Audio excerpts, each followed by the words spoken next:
Good evening, America's one and everyone, wherever you might be in the different parts of the world. How are you today?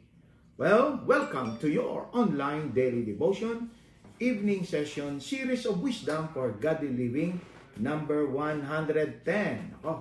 Magandang reminder to. This is a very good reminder from the Holy Spirit. Hello, Sister Liz. Hello, Brother Jake. Hello, Sister Irene. Wow, top fan. Galing. Hi, Sister Josie. Sister Mercy Rolyoda. Sister Sherry. Hello, top fan din, ha? Hello, Sister Jessica Toralio. Top fan. Sister Arlene Ariola. Hello po. Brother Tony Tomimbo. Good afternoon po. Brother Tino, I miss you. Sister Sally Ramos. Wow, top fan. Sister Pema Flor.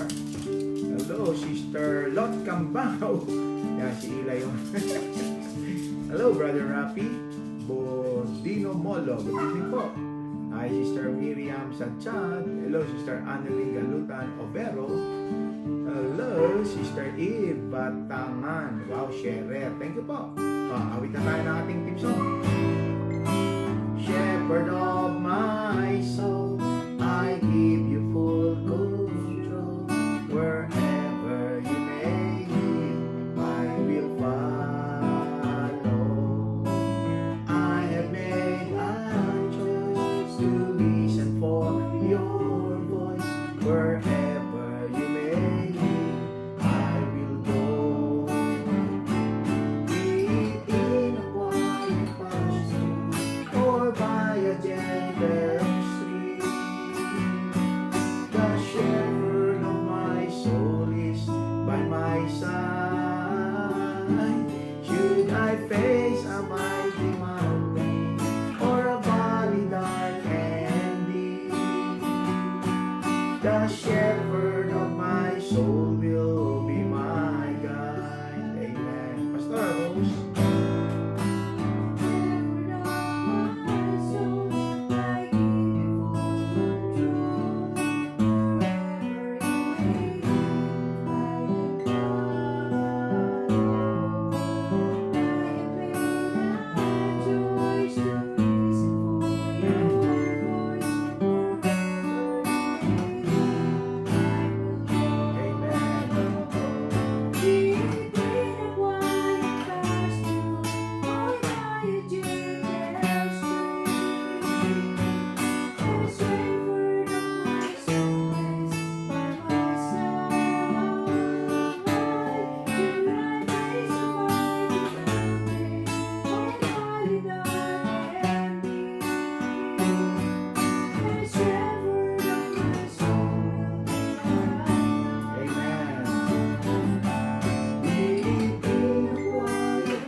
Sige po, checking ko mamaya ang confirm number natin. Sabi ng ating isang sister, 111 na. Bago kasi itong aking notebook. So, baka nga. Pero po, checkin natin mamaya. Salamat po. So, tayo ngayon ay nasa Proverbs chapter 15 verse 27. Nako, ganda nito. Ang title nito, A Greedy Man Brings Trouble to His Family. Basahin po natin. Sabi po rito sa verse 27, He that is greedy of grain troubleth his own house. But he that hateth gifts shall live. Dito sa NIV, a greedy man brings trouble to his family. But he who hates bribes will live. Yan. So, nakikita natin dito, we can see in this place that truly God wants us to live godly lives. You know why? Because in godliness, there is God's favor, God's provision, and of course, God is pleased in the life of that person. And more than that, there is an assurance of everlasting life. And our godliness is not our own effort, but it is a product of our personal relationship with the Lord Jesus Christ. And godliness is an outcome of the God relationship with us. But it needs to be taught because we are not really used to it. It does not mean being godly means being religious, because there are some religious people who are lost. They are doing some do's and don'ts out of their own effort. Why? Because they are married, connected to their religion, but not to God. They know about God, they are about the things of God's will, but never have a personal encounter with the Lord. While the whole Bible is the book for those who wants to experience that faith that they have found in Christ Jesus when they receive Jesus as Lord and Savior. There are two things that we should understand. Faith comes from hearing, and hearing the Word of God. When we respond to the preaching of the gospel, believe the Lord Jesus Christ as Lord and Savior, then our journey begins. The Bible is the Word of God. Sad to say, there are some people today, even some preachers, who does not believe the Bible as the Word of God. If this is not the Word of God, then we are the most kind of hopeless kind of people, because there is no more other word that can really quicken our faith and lead us to really know our God. That's why the Bible is for the genuine believers of the Lord, so that they can continue the profession that they declared, that Jesus Christ is their Lord, by knowing God's will, living God's way, and transforming their lives, of course, in the likeness of our Lord Jesus Christ. In the Old Testament, it's called godliness. In the New Testament, it is called Christian faith or Christian walk. Amen? So, ayan. So, nabasa po natin. Greed brings, ano na yun?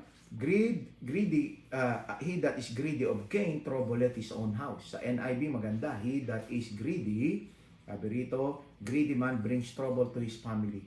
But he who hates bribes will live. Did you wonder how come greedy people will bring trouble to their family? I will share you later. But right now, let me share to you first a basic understanding of what meaning of greed. Greedy in the Bible, in the dictionary, and of course in the Bible dictionary. In the Circular Bible, Merriam-Webster, it says it's an adjective that means having or showing a selfish desire for wealth and possession.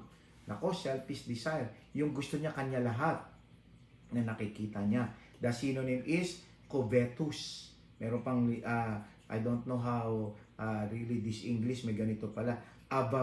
Avaricious. Avaricious means having a strong desire for material possession. In the Bible dictionary, this is the meaning of greed or greedy. An evil one. Wow, a greedy person is considered by the Bible as an evil person. Habakkuk chapter 2 verse 9. Basahin niyo na lang. That seeks riches by unlawful means. Seek riches by unlawful means. The unlawful means here implies that they will do everything, even illegal, just to have more than what they should. Why does it trouble a family by a greedy person? Why a greedy person brings trouble to the family? I have 3 things here before I share to you 4 wisdom to apply in order for us not to be a victim of greed. Number 1, a greedy person brings trouble to his or her family because he or she forces everyone to earn more than what is needed. Yan. Kapag greedy ang tao, lahat ng kasamaan sa bahay pinagtatrabaho ng sobra-sobra. Yan. To them, everything is about money. And what will be the end? Of course, the family will become like kind of employee, if not a contributor for finances. They are just considered as partners in paying the mortgage, partners in expenditure. They always think and talk on the table is how much did you make, why only that you made, you need to earn more. And that is why it brings trouble to the family. Second, the greedy people brings trouble to the family because he or she demands more income than supposed to be. For example, of course, we know there is what we call average income for a normal family. For example, here in Canada, it's been studied based on statistic that a person, in order here in Canada, to live a kind of normal life, a person must have at least, in a house, a single person must have at least an income of 1,500. So it means that it will become lower if you are more in the family. If you are a family of 4 and all of you are earning, so if you are average income of each one is 1,500, so 6,500 or $6,000 a month income is more than enough. So it means that some one of them can have a kind of lesser income because it multiplies. There is what we call the matrix effect of people earning in the family. So it means that a greedy person, he wants, as he is earning, every member of his family should earn as much or even more. It's not about anymore the living, but it's now about the earning. That's why it brings trouble to the family. Why? Because the family members are now working not with joy, but by coercion. Kailangan parehas. For example, the mother is earning 3,000, the father must earn 3,000. And in order for that, for example, the one member of the family, for example, the husband is only earning in the full-time job of 2,000, he needs to look for another job in order to match up the income of another member of the family. So what happened to them? They are not going to be happy because they are always trying to match up the earning of someone, and their family is not anymore a family, but it's like a business corporation that are just talking about income and expense. And that's why it brings trouble. We need to remember, God wants us to prosper, but God does not want us to be greedy. Greedy in the Bible dictionary means an evil person. And lastly, income replaces family time and no time for family. That's why it brings trouble. The person that is greedy, they are just thinking about income. They don't even spend it. They just keep on saving for we don't know why. And the people in the family becomes kind of no more time for the family. No more time to relax. No more day off. Yan, ako po, yung mga kapatid natin na yung day off, pinag-work pa. Paalala lang po, baka without us knowing, baka nagiging greedy na po tayo. You need to remember this. This is now, note. Greed will never be satisfied of any amount.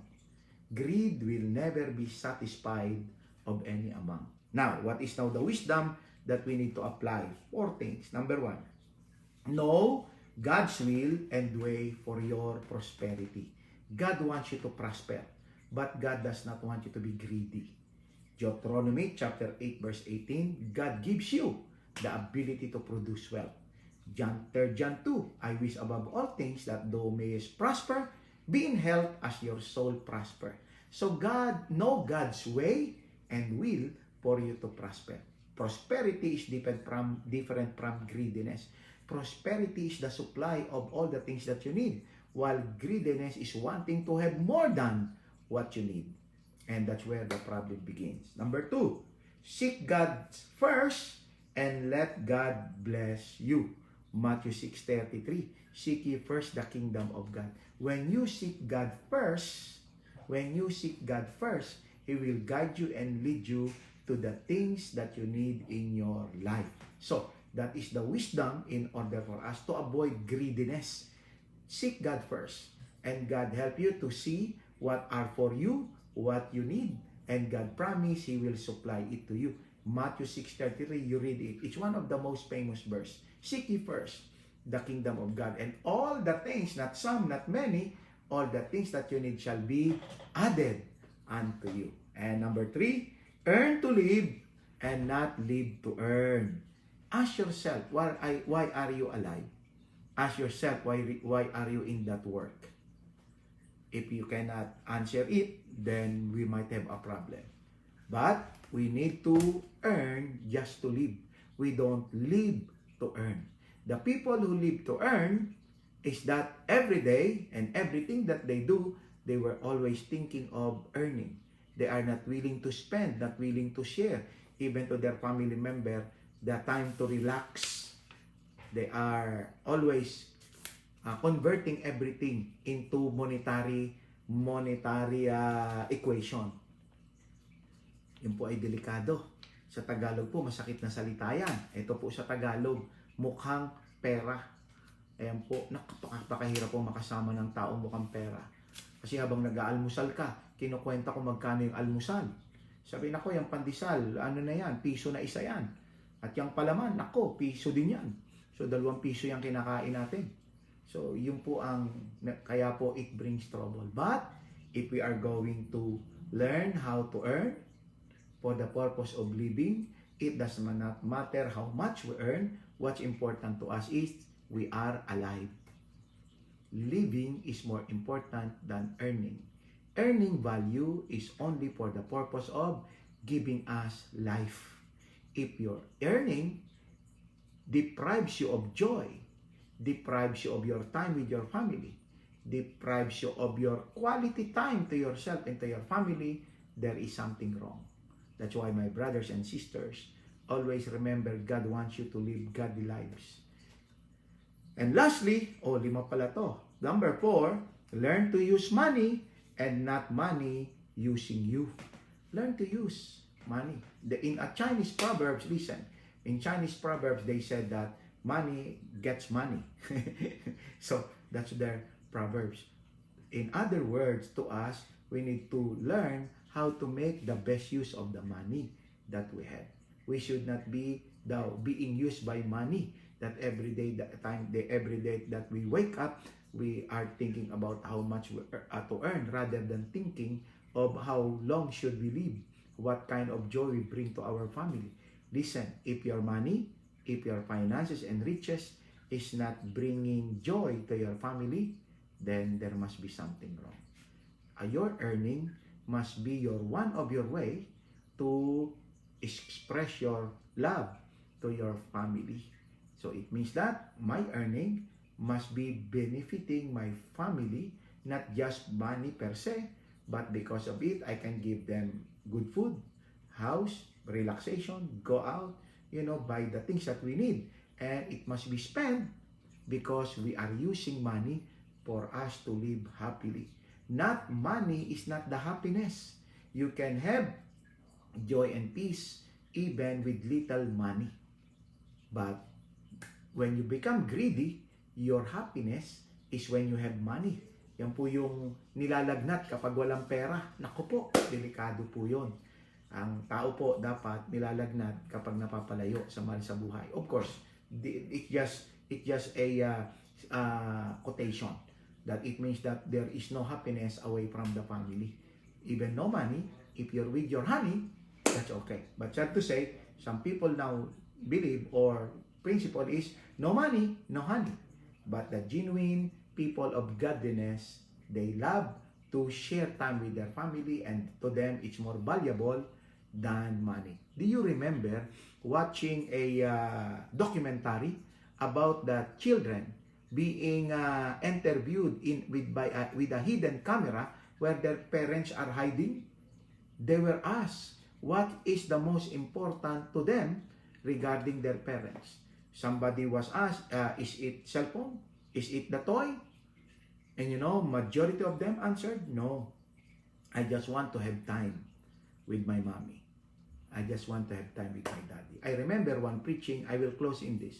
There was one young boy who was waiting for his mother to arrive home. It was already late. And when the mother arrived, The boy said to the mother, "Hi mom, how much do you make per hour?" The mama was so angry. Oh no, the mother did not got angry, sorry. And said, "Oh, I'm just making $25 per hour." Oh, the boy went somewhere and then returned and said to mama, "Mommy, can I borrow $15? The mommy was so angry and said, "Did you know, don't you know that I'm working so hard for you to have everything that you need? And now I came from work and now you're asking money? $15? Why do you need $15? The mother was so angry. And the boy bring out a $10 and said, "Mama, because I only have $10, I want to pay you 1 hour to spend time with me. So your amount is $25 per hour. I want you to spend with me 1 hour.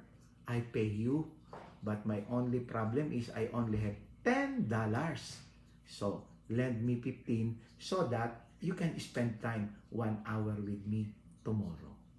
So my friends, it's not wrong to work, but it's wrong to be greedy. My friends, this is the warning of the Bible, not me. Greediness brings trouble. That's why God, in the next verse, it says, "Those who avoid bribe shall live." So, because bribe and greediness are cousins. So, that's it, my brothers and sisters. So, what is our prayer then? That the Lord will give us contentment and that the Lord will deliver us from any tendency of being greedy. It's an evil spirit. Greediness is an evil spirit. May God bless you. And tonight, let us pray. But before that, let's sing our one song. Let's sing another song. Ano ba yung awit? Your love is, no, meron yung nothing in this world can satisfy me. Amen. Jesus, you alone can fill me up.